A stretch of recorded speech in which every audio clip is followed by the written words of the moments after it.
All right, everybody. Well, thank you so much for joining us here today. Good afternoon, members of the community. My name is Abby Ape. I'm the director of the Brickell Homeowners Association. You know, at the core of the BHA mission, we lie with the dedication to ensure the well-being of our membership.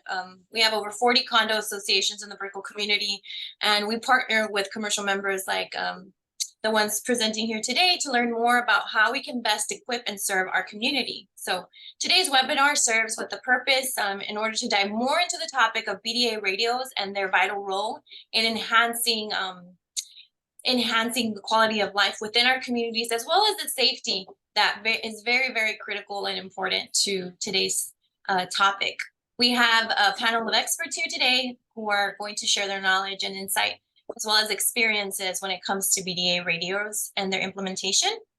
To start off with, I'd like to introduce you to shareholder at Siegfried, Rivera, Mr. Robert Blanch. He's a legal expert specializing in condo law. He's going to offer guidance to us about the legal considerations and challenges, as well as best practices associated with the implementation of BDA radio. Roberto, thank you so much for joining us here today. Thank you so much, Abby, for having us. It's always a pleasure to help out and participate with the BHA. Thank you. Thank you. And we also have here the CEO of DigitechX Wireless, Mr. Will Washburn. With his expertise in wireless communication technologies, Mr. Washburn will share valuable insights into the technical aspects of BDA radios and how he can also help implement these systems into your condo association. Mr. Washburn, thank you so much for joining us today. Thank you, Abby. It's always a pleasure to help and work with the BHA and the community members. Thank you. Of course, absolutely. So some of you have asked questions. Sorry about that, my camera went out. So some of you, here I am. All right. Thank you for the introduction. Thank you and welcome. So as I mentioned, some of you have submitted questions via the registration link. So thank you for those. We're going to do our best to address those questions. If at any point throughout the conversation there is something you would like to ask, please go ahead and submit it via the Q&A bar below.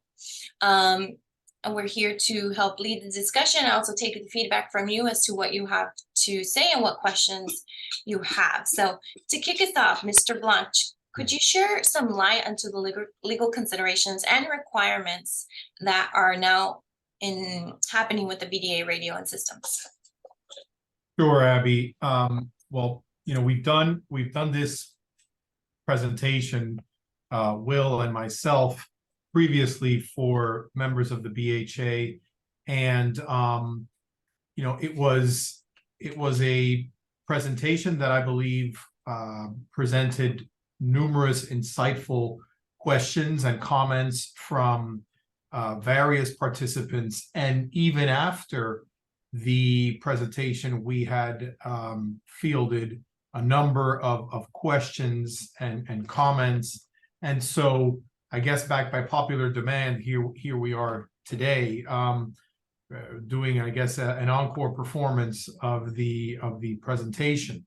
Now, this was a bill that back in 2022, Senate Bill 1190, was adopted and provided for a requirement that high-rise buildings, existing high-rise buildings, as defined by the Florida Building Code, be equipped with properly functioning bi-directional amplification systems to allow for emergency responders to have effective two-way communication when in the building, so as not to have any of those dead spots that could present peril and risk at a time of a life safety event within the buildings when those first responders are responding to a call at the buildings.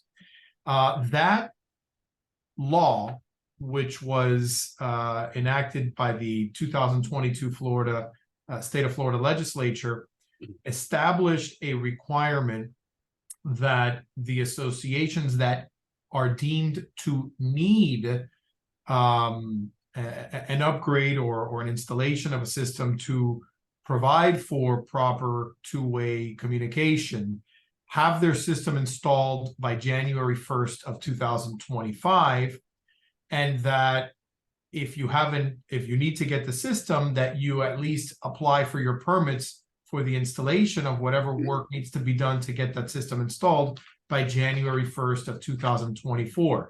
Hence why we're presenting this now, because this is very timely in that by January 1st, 2024, many of the buildings that are deemed to need these improvements will have to have permits filed with the authorities having jurisdiction. During the more recent 2023 legislature, House Bill 1575 was enacted, and there were some modifications to Section 633.202, which is the State of Florida Fire Prevention Code statutes.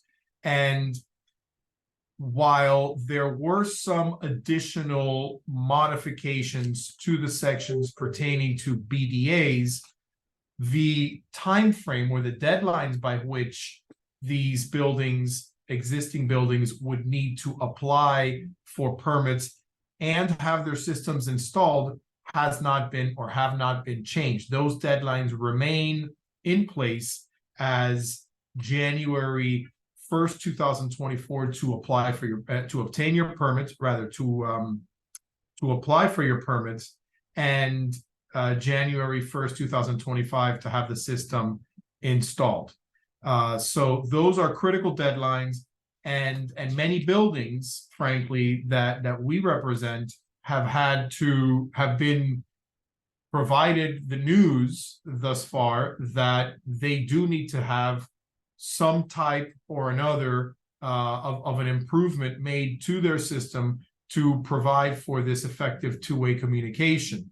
And frankly, for some of these buildings, the price tag to have this improvement made to the buildings is substantial. And we're here. Hopefully, Will can shed some light on this when he gets on and does his presentation about, you know, what the cost might be and why it is that some buildings have to encounter those costs. But honestly, I just don't, you know, see how, unless there's a change in the law, and I don't see one, at least anywhere in the near future, unless there's a change in the law, and frankly, I wouldn't bank on it. We're going to have to deal with these deadlines, and we're going to have to, you know, bite the bullet, add this to a list of other frustrating expenditures that high-rise condos are having to field nowadays, with, you know, rising insurance premiums, the costs that are relative to the milestone inspections and the mandatory structural integrity reserves. Now we've got yet this fourth item, the BDA, or the improvements to your property to provide the BDA system. That's, you know, yet one more you know, shock to the system of a lot of these associations and the unit owners that have to pay assessments in these properties. And, you know, we got to deal with it and make sure that we plan properly. It's you know, something that we're just going to have to contend with. So hopefully during this presentation we can address some questions, address some concerns, and see if we can, you know, clarify or shed some light that some of the participants might have.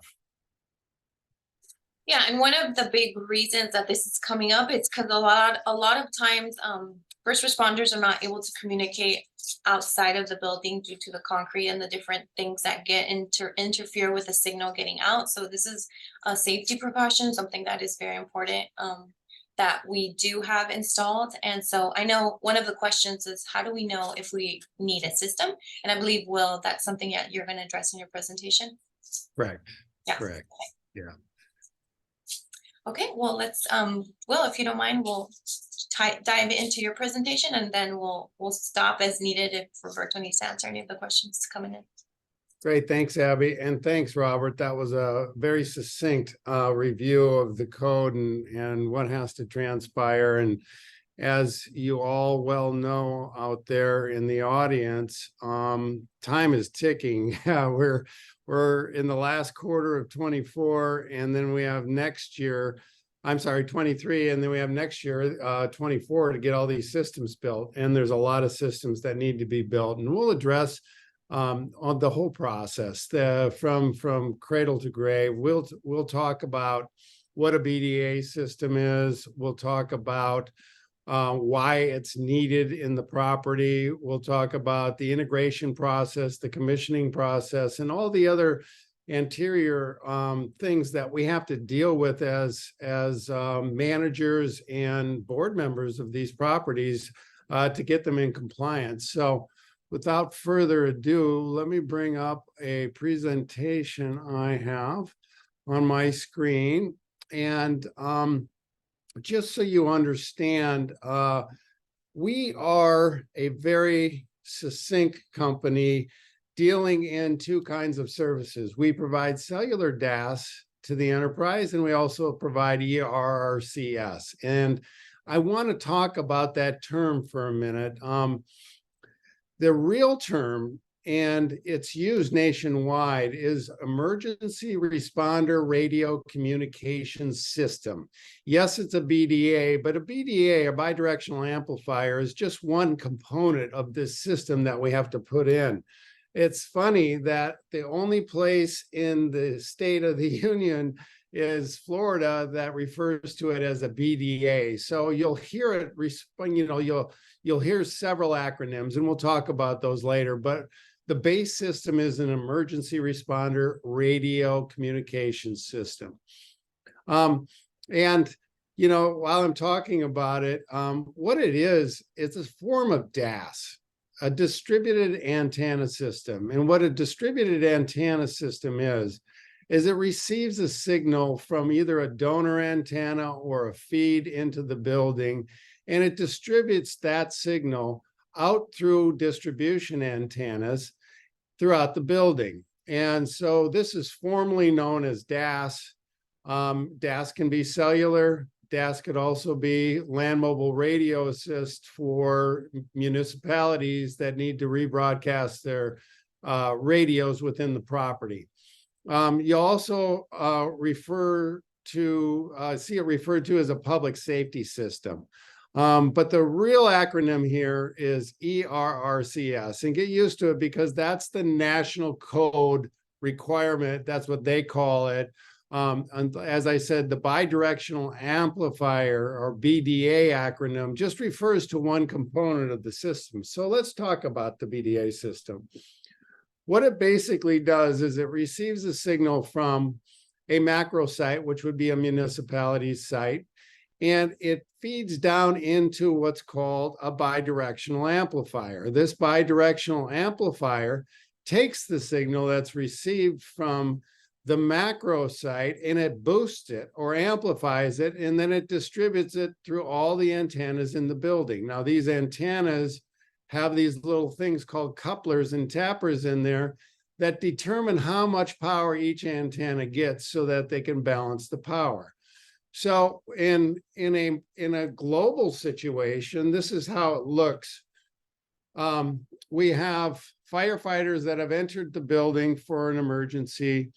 They use their radio inside the building. Well, because of building density and other concrete structures and elevator hoistways and elevator cars and other building densities, their system may not be able to reach the macro, which is the signal generated by the municipality, and it's usually like a 100-watt site, and it pushes the signal out into these structures. So what the DAS does, or the BDA, is through these distributed antennas, the firefighter's radio connects to an antenna, it goes into the bidirectional amplifier, then it's pushed back out into the donor antenna on the roof and out to the macro site.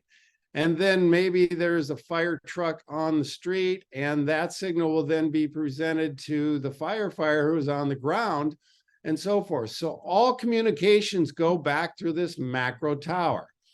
So the concept of a BDA system is to actually bring in an extension of that macro into the building so that firefighters can communicate with central and ground command and each other when they're in the building through this system called a bidirectional amplifier.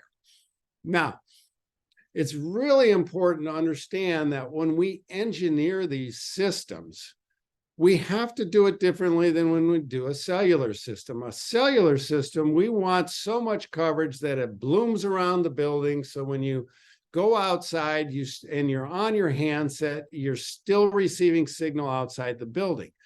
Land mobile radio and bidirectional amplifiers have the exact opposite.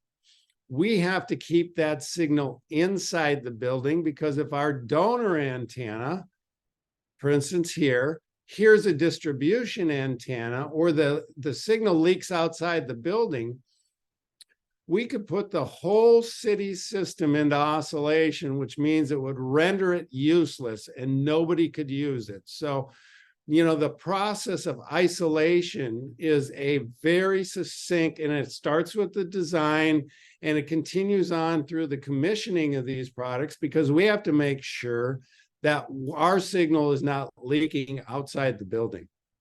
And that is very, very cogent when it comes to covering these dead spots in the building. So let's say, for an instance, we found that your common areas in your properties pass, but the elevators and the stairwells do not pass. We would only mitigate the stairwells and the elevators and cover those dead spots and pay careful attention to not putting antennas that already have coverage in those areas because we need to contain this signal with inside the building. Now, there are several kinds of these BDAs. There's standalone BDAs, which is represented over here in this little diagram, and it has a donor antenna on the roof, brings the signal into the BDA out to this, what we call a passive network. And the passive network consists of cabling, it consists of couplers or tappers, and it consists of antennas. And this what we call a passive network, because these elements here are not active. They are just passive elements that receive signal from the active element, which is this BDA. And if your building is under 500,000 square feet, you can probably get away with a standalone BDA. But if you're over 5 or 6 or 700,000 square feet, then you have to have more power to distribute to your antennas. And that's where we have to look at a fiber DAS, which is this kind of a structure. And basically a fiber DAS has an antenna on the roof, it has a master BDA, and it has a series of remotes throughout the property. And these remotes communicate to a passive network like this. Oops, there we go, moving things around. And that passive network is exclusive of each remote. So give you an example, we did the Southeast Financial, we did the Epic Hotel, 701 Brickell and 801 Brickell. They're all fiber DASs. They have a master BDA, and then they have remotes strategically placed throughout the building to communicate with the antennas on their sector. And so this becomes a very complex engineering process to design and engineer fiber DAS.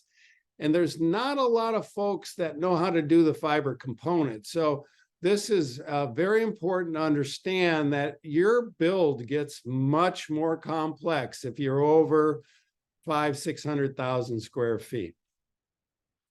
So this is the next screen is an example of what it looks like. So we would have a fiber ring throughout the building, and the master would be the brains of the system and run a lot of the components. And then these little remotes out there, they power these antennas called the passive network. And so we create sectors throughout your building, and these little sectors are what the firefighters would communicate, but it all runs down through the master, and there's one donor antenna. And I've seen properties where they're large and other vendors have put in multiple BDAs with multiple antennas on the roof, and this just opens you up to interference. So it's really important on the larger properties to engage a professional that knows how to do the fiber DAS, because the city system is a Class B market, meaning it's a wideband market, and any interference in the city system can raise what's called the noise floor. And it'll also, in some cases, impair the system. It happened in Miami where somebody lit up a brand new building. It was over-engineered. There were way too many antennas, way too much power, and they turned it on and left it. And the city had to get up in a helicopter, and for 8 days, they had to search with their test equipment to find out who was emitting the interference, and they found it, and it was a new building that was lit up. And during that process, the firefighters were not able to use that system for that whole period. So it's very important to understand that engineering these systems is a radio frequency engineering process, and it cannot be taken lightly.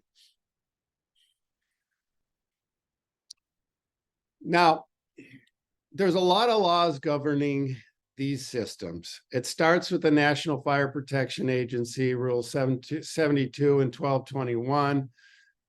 International Fire Code 510 weighs in, and then the enforcement of this is left up to the city. So on this little screen, we show that the National Fire Protection Agency requirement is minimum coverage of neg 95 dBm on a coverage area of your floors of 90%.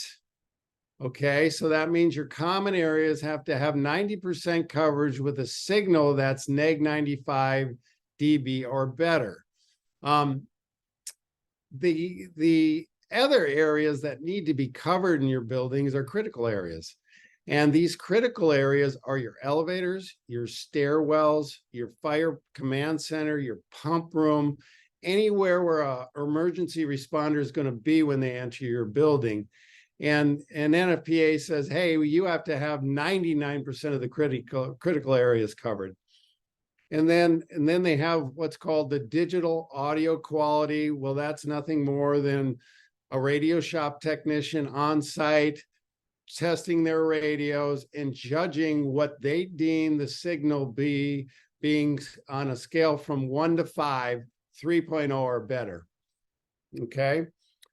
International Fire Code kind of has the same coverage requirement, only they're 95% of the coverage of floor area and 99% in the critical areas. Now, Miami City, which is your AHJ or authority having jurisdiction in these matters, can augment the codes. They get the base code from NFPA and IFC 510, but they can augment them, and they have the final say. So in the city of Miami, not the county, because the county's different, and so is Miami Beach different. But in the city of Miami, minimum coverage is neg 95 dBm on 95% of the coverage area of the floor, the common areas, and 100% in the critical areas.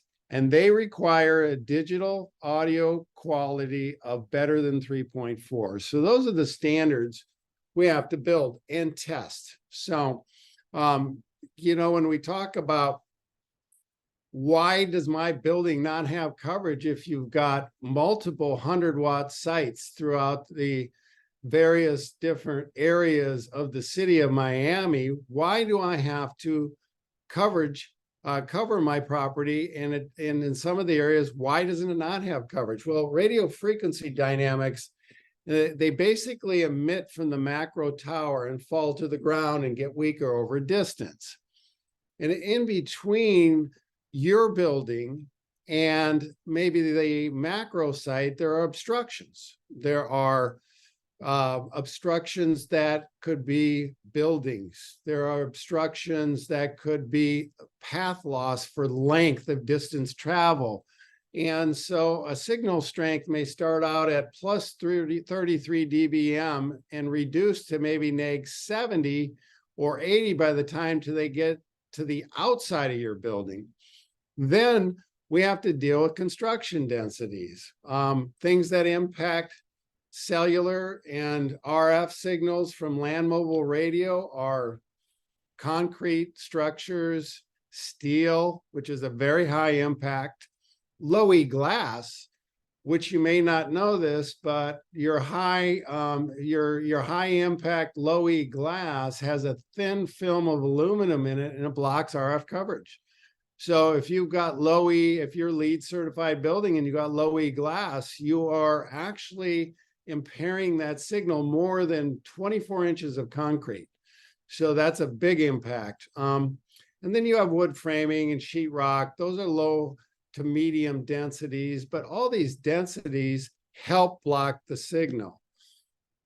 So when we look at, hey, what does this neg 95 mean? What is this measurement? Well, it's a dBm, and it's a base measurement, and it's in a negative number. So the higher the negative number, for instance, like, or you could rephrase it differently. You could say the lower, but neg 95 is a passing score. Neg 85 is a really good score. When you get neg 75 in your building, you have unequivocal coverage and it's very strong. But when you go the other direction and you get to neg 96, that emergency responders radio may not contact the macro. And so as you get higher into neg 100, neg 105, these are failing signals. And it ultimately gets to 120, which is the noise floor. And that's why I talked about earlier, we can't raise the noise floor in developing these systems because it creates a baseline noise that impairs good communication on these systems. So Abby, you asked, hey, Will, you know, how do we determine what we need in our building? Well, it all starts with the signal survey. And the signal survey, we referred to it as benchmarking because we go into your property as well as other vendors, and we get your floor plans and your architecturals, and we create these little grids on your property, and we go in with a sophisticated piece of equipment in a backpack, and we communicate with that on a tablet, and we stand in each one of these cells and we take a reading. And in this cell, you can see it's neg 83, passing score. In this cell, it's neg 80. In this cell, it's neg 91. You know, once we get into the interior, you can see the signals diminishing. Well, if you're doing this properly, and I've seen a lot of signal surveys that aren't done properly in this city because they're not using the right equipment, but if you're doing it properly, you have to allocate these little areas in your elevators and stairwells as critical. And they're marked by this little triangle. And when you stand in an elevator with the doors closed and you take a signal, you'll either get a passing or a failing score. They'll light up red when they fail and green when they pass. And you can see the associated table here. You can see signals of 108, 106, 111. These are failing scores in these critical areas. If you have to pay attention to this because there's a lot of test gear that doesn't do this. And that's the first thing that the city's going to do when they come out to inspect your building is they're going to get in the elevators and they're going to stop on every floor and they're going to test with the door closed. It's very important, and the stairwell as well. So why am I getting neg 108 in an elevator? Well, let's look at it. Your hoistway is concrete, and you got a metal car that's moving up and down in a shaft that's basically acting as a Faraday cage. And then you got metal doors that open up onto the floor. So you really have some high impact building densities that are causing these to fail. Now, when when a firefighter or an emergency responder gets into that elevator, he's got a tiny little radio that's about 2 watts. Sometimes they're 3. And so his little radio has to get to the macro somehow. And because he's standing in an elevator surrounded by concrete and steel, he will not be able to access that macro. And his radio will just bonk. It won't even connect to the system.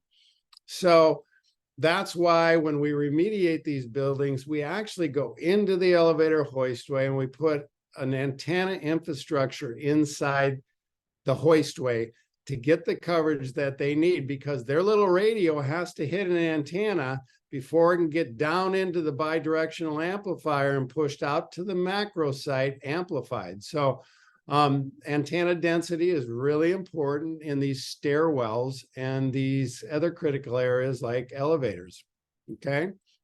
And you can see these passing scores in this particular cell right here, but you've got the critical areas that don't pass, and vice versa over here, your common area didn't pass as well as the elevators. So it's very important when you contract with a company to do a signal survey, ask them if they've got a PCTEL, because this is the only system that will allocate coverage in those critical areas on a passing and failing score independently.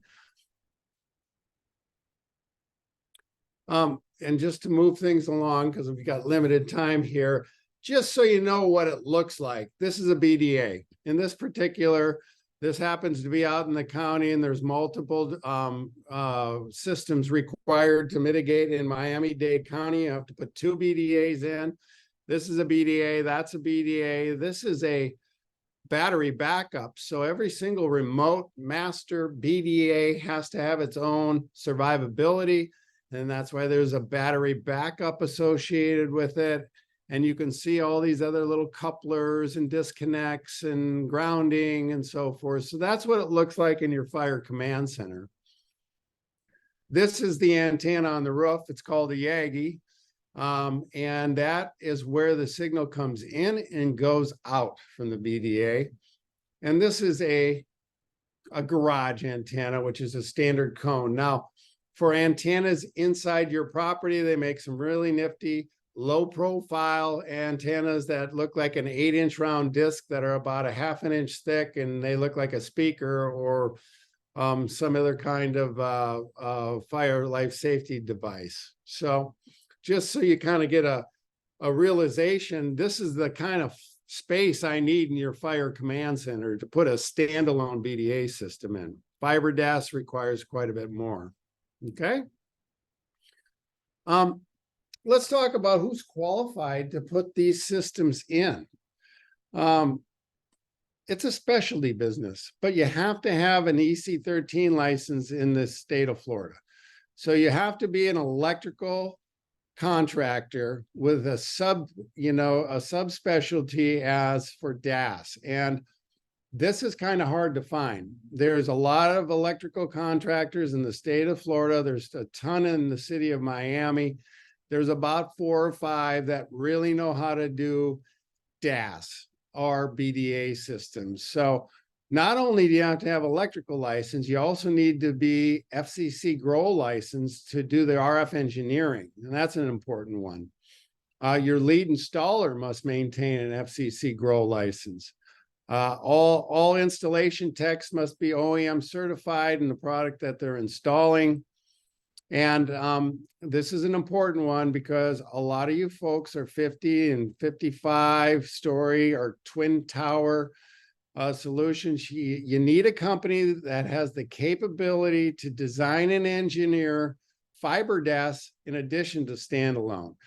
Now, the difference is there's a whole fiber component to a fiber DAS, and you have to be able to run, terminate, and test fiber in addition to testing your coax infrastructure. And then all their techs need to have experience in installing fiber optics, connectors, couplers. But a big part of these jobs are conduit. And this is very important because it's excluded in a lot of folks' bids. Every inch of our cabling in your building, whether they're powering a distribution antenna or a donor antenna, has to be in conduit, no exceptions. So this makes a typical low voltage project into a conduit project because we have to open up your hallways and put in infrastructure to run our cable through. And so this is another very important criteria that the contractor you hire has the ability to put in electrical circuits and conduits as well as antennas and cable.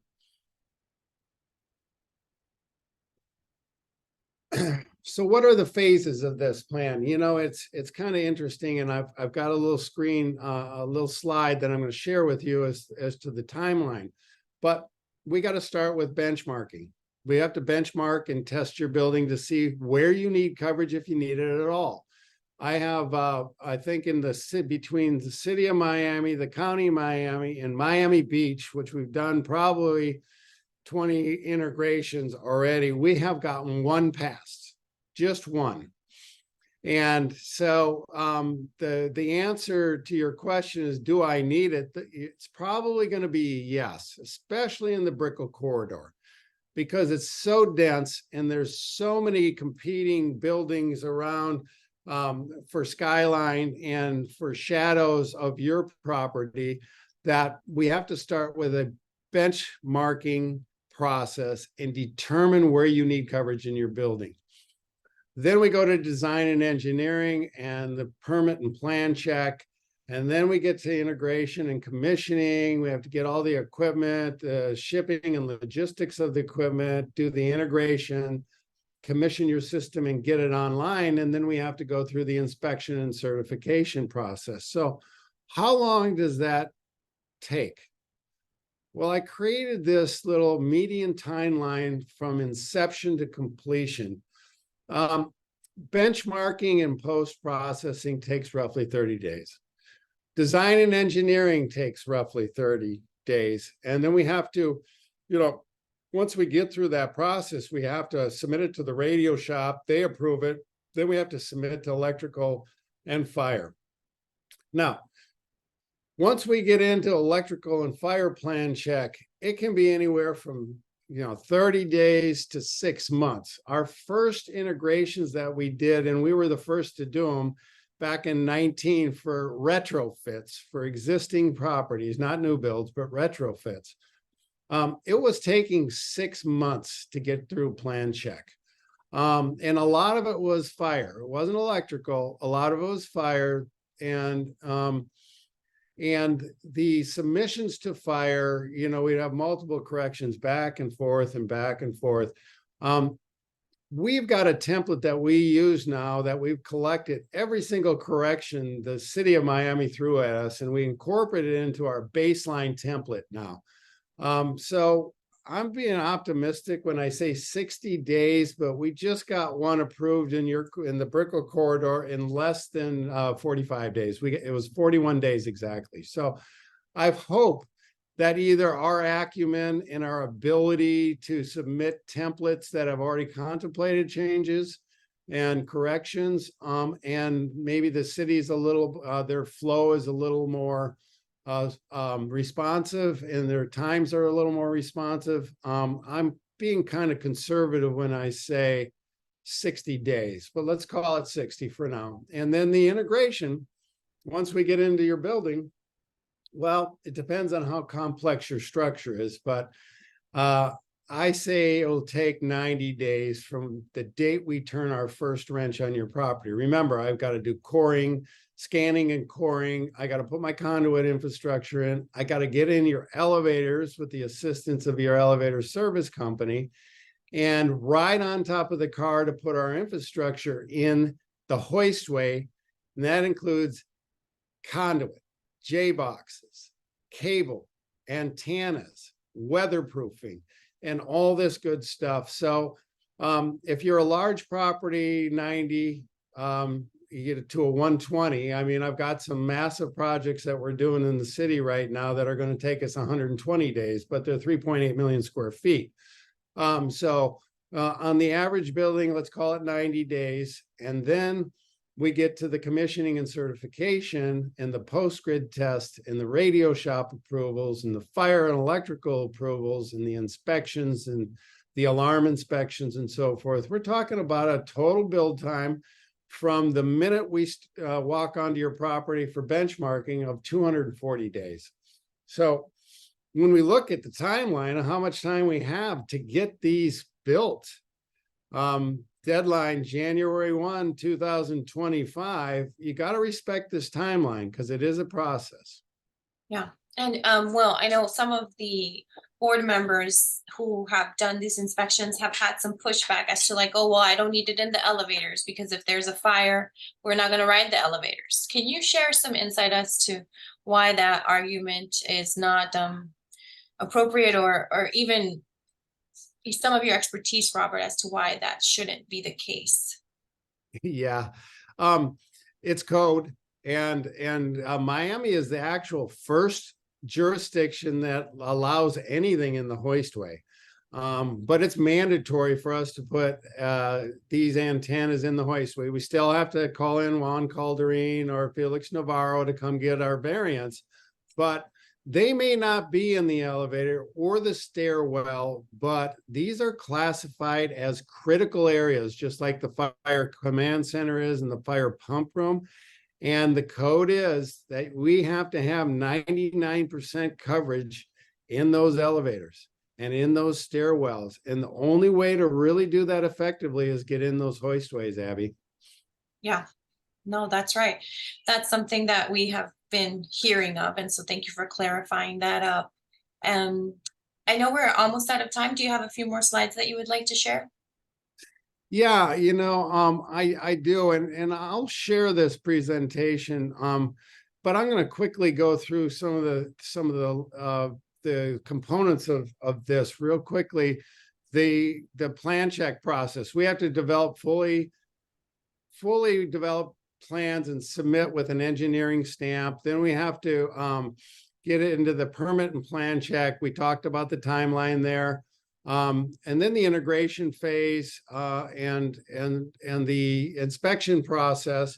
I'll share this with everybody that was on this presentation so you can kind of peruse this at your own process. But I want to spend a minute, if I can, Abby, on the bidding process, because this is where a lot of folks get confused.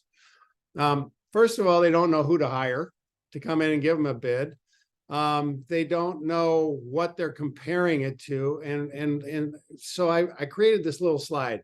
We have to compare apples to apples. And before we even enter into an agreement to bid this, we need to know that they're capable of building this. So, what kind of design and engineering prowess can you tender? Qualifications? What licenses do you have? What projects have you completed in this jurisdiction? And references, because there's about 5 vendors in town that can really do this, but I've been seeing bids from 20. And so there are new entrants. And when you're looking at the bids, the things you need to understand is because conduit is such a prevalent item in this, is it included or is it excluded? 2-hour rated risers, are they included or excluded? How about the elevator service costs? They charge $500 an hour to operate that car. Is it included in your bid or is it excluded? Scanning and coring and roof penetrations and permit and inspection fees. So it's really good to ask, hey, what are your qualifications and what are your inclusions and exclusions? I think that, on a takeaway, this build is between 35 to 75 cents a square foot. And it's an expensive, proposition. If you're a 55-story building, it's going to be $300,000 or $400,000 or $500,000. So you really need to ask these questions and determine whether you're comparing apples to apples in this bidding process. And I'll leave it at that, Abby. No, thank you. I know that there's a lot of really important information, and thank you for this very insightful presentation and for sharing that with our audience today. Some of the questions that have been coming in, I think Roberto answered it, but how do I know if this is required for my condominium? You answered it if it was over 4 stories, but can you go a little bit more into that section of the code that specifies? Well, I wanted to see if, Will, the 633-202 says that it refers to, that this is required in high-rise buildings.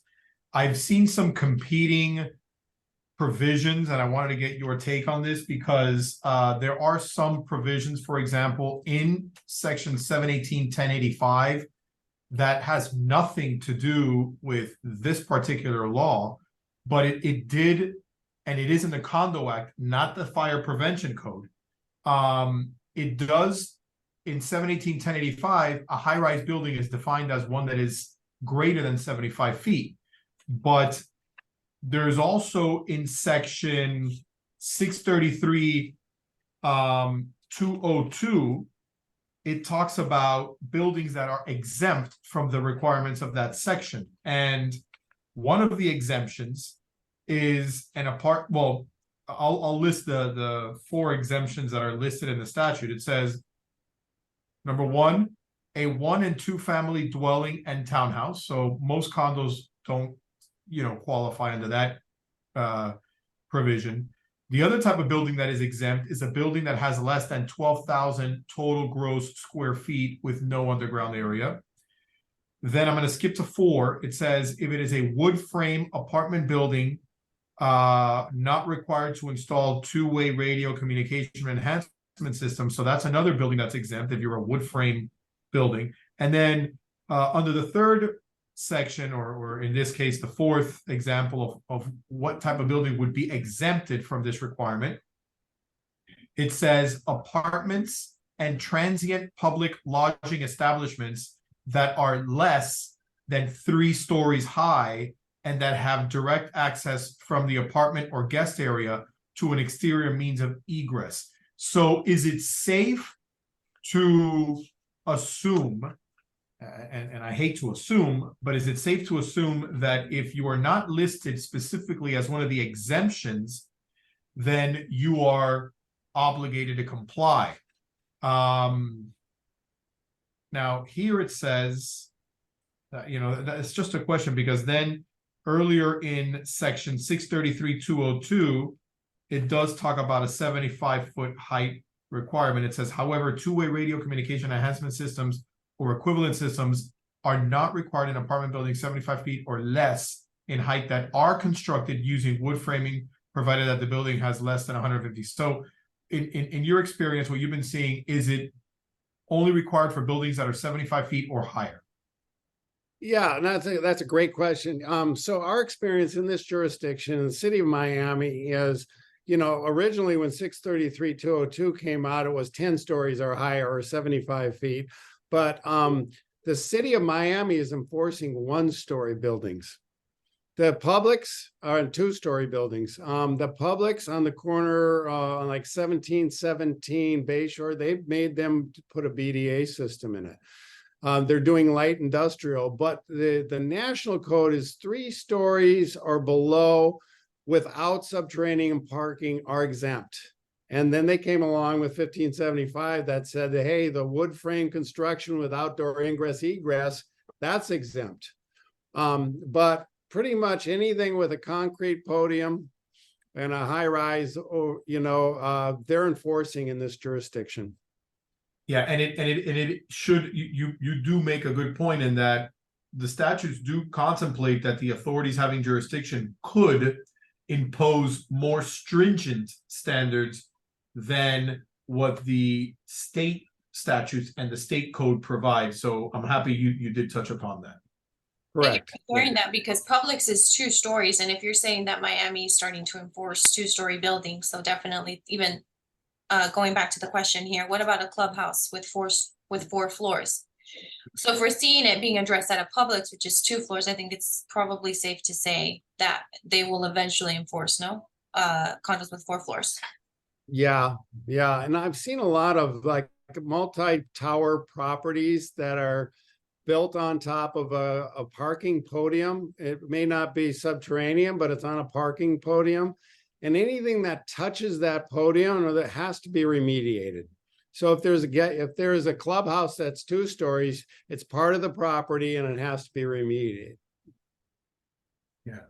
You know, we did mention this, and I'm happy to see Ernesto here. Hello, Ernesto, you know, nodding his head in the affirmative, because this is something that we drove home during the first presentation that we made on this topic, which is the whole concept of life safety and there not being a price for, you know, the safety of human life. Not only those that are responding, but also those that are occupants and working in buildings, etc. So, you know, every time I've had the conversation or I've tried to have an intellectual exercise or debate with the fire departments and all of those folks about, you know, what a you know, inequitable result this is for condos and how pricey this is and how expensive it is and what a burden it's imposing on the buildings, the response I always get, almost always, is that you can't put a price on human life. And so, you know, whenever anybody wants to challenge some of the gray areas in these provisions, you're going to have to deal with that type of a response from the authority having jurisdiction, i.e., the fire department here, and also they have a lot of discretion in what they could. This we see all the time with, for example, the engineered life safety systems, when the buildings need to be retrofit to provide for ELSS, engineered life safety systems, and other types of retrofits. And there might be multiple ways of achieving compliance. The code provides the authority having jurisdiction with great latitude on what they or how they want to achieve the compliance. And so if there are 2 or 3 or 4 means of achieving compliance, the code doesn't provide that the authority having jurisdiction, is obligated to provide you with the lesser costly, you know, means of achieving compliance, but rather it's whatever they want you to impose. And so, you know, this is something that for the listeners, you need to keep in mind. We've seen and we've had properties that have had great experience with consultants and firms such as Will, and there are others that have had the experience dealing with the local AHJs and could try to, you know, I don't want to say influence, but you know, advance your interests as building owners and as building operators, and I find that to be the most effective way of being represented with these authorities having jurisdiction, and I've seen it yield good results. I also noticed that there's a question about whether there's a penalty if you do not comply by the deadlines, and the statutes and the code that I've read don't provide for it specifically, Will, but I do remember in one of our earlier discussions you having mentioned that some people are feeling, and this is not my recommendation, I would never recommend this to any of my clients, because in this world in which we live in today, and you've seen it happen with the folks at the Champlain Tower South, you know, whenever board members, managers, etc., don't take measures that are considered to be in furtherance of safety, then it almost is a guarantee that someone out there adversely affected by that measure, whether you may be the surviving spouse or beneficiary of somebody who may have perished, or whatever the case may be, there have been lawsuits, there has been litigation, there have been claims filed against many individuals considered to be responsible. And so it seems that if you get a consultant that tells you you need to do this, and it seems that if the code requires you to do this and you are considering not doing it, then it seems to me that your decision not to do it may be one that would risk personal liability by the individual that chooses not, or the group of individuals that choose not to pursue this safety measure. And, you know, first of all, we got to keep in mind the people that might be the victims of these decisions, and may be on the losing end, either being injured or perishing as a result of these systems not being in place. But looking at it from the perspective of a board member, of a property manager, of other individuals that are involved with the association that chooses to take a pass at this, you know, I don't know if you could just look at this as a pure business decision. This might not be the type of situation where just taking the fine, in my opinion, may be a prudent move. But that's just one lawyer's thoughts on this. Yeah. Good point. Yeah. No, you're right. Absolutely. And in case times runs out, I mean, you could reach out to Will. There's still a little bit of time, Will, right? In terms of the timeline. Yeah. Yeah. Okay. Yeah. We still have some time. I want to add, Abby, thank you, Robert, and thank you, Will. There are over 700 properties right now in Miami-Dade County are in need of this type of exercise, this inspection. And the time is running out, and it's scary. And I have to concur with Robert. Boards are going to be held responsible if something happens. Unfortunately, it is the fact. But the surveys that we have made so far, the scary part is that conservatively, less than 70% of the buildings in Miami-Dade County have not done yet these inspections. And a higher number of those properties that they have done these inspections, they have failed. So the situation is critical. Not because you are a newer building means that you are safe from this, what is happening, because buildings around your area might obstruct, and correct me, Will, of these signals, right? Correct. So don't think that because your building is newer, you are not going to be impacted. You will be impacted. Everybody is going to be impacted, especially with all the construction going on. So the last statement that I'm going to make is, if you don't have a good lawyer like Robert, and if you don't have a good professional like Will, my friends, wake up, because you're going to have a rude awakening. So that's my statement. There's another thank you, Ernesto. There's another comment I wanted to add, because I do believe that a lot of the participants could mobilize, and this is more of a political action statement than anything else.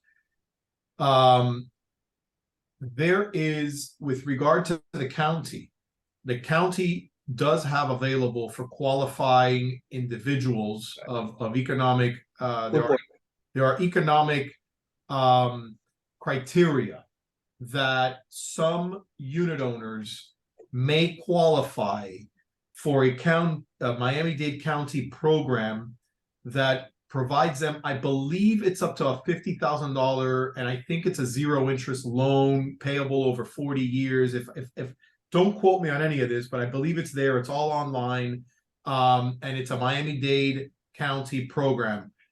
And I believe it is aimed at expenses that condominium unit owners may have to front, like for special assessments for structural improvements to their property to make their property safe. When we were reading that program in preparation for today's webinar, Will and Abby and myself, we kind of asked ourselves whether a program like that could be used for special assessments related to this BDA requirement. And I don't know is my answer. I probably not, because the term structural was, I guess, used in the county program. As far as the one of the qualifications for the program, but I think more generally, my comments are the citizens, I think, need to reach out to their publicly elected officials to see what is available out there for qualifying individuals, or what can be legislated for unit owners in condos, in buildings that are being like really pushed to the limit nowadays more than ever, because you're dealing with exorbitant interest rates, you're dealing with mandatory structural integrity reserves that might require special assessments in many buildings. You're dealing with milestone inspections that might require significant improvements in many buildings. You're dealing with huge insurance premiums that are likely resulting in huge increases in buildings. And now you're dealing with BDA improvements for your properties that are, requiring your condo buildings to, budget for, in many instances, significant expenses. So forget about the trifecta. You got the, a five-headed monster here with all of these issues that I pointed out, and all of the strains that are being imposed upon condominium unit owners in the state of Florida. And we need to see what can be done, whether, I think we need to applaud what the county has done by virtue of providing some of the some of the people that qualify for this type of aid, an option. But what else can be done to help others in condominiums? And I think that this needs to be a discussion, a larger scale discussion with our elected officials. And I don't know, Ernesto and Abby, maybe you can get another round table going with some of our elected officials on this, because we should, and you are going to invite it too. You're going to invite it too. No, it's true. And another issue, without going out of the subject, this important subject, is that I start working on the next seminar or presentation on condo terminations. That is around the corner. Condo terminations. Things are getting bad. They're going to go a little bit rougher. We have been saying MRI, condo businesses in MRI. The same thing that you said. Maintenance, reserves, and insurance. It is a killing. So guys, let's start waking up and acting accordingly. Thank you so much, Will and Robert.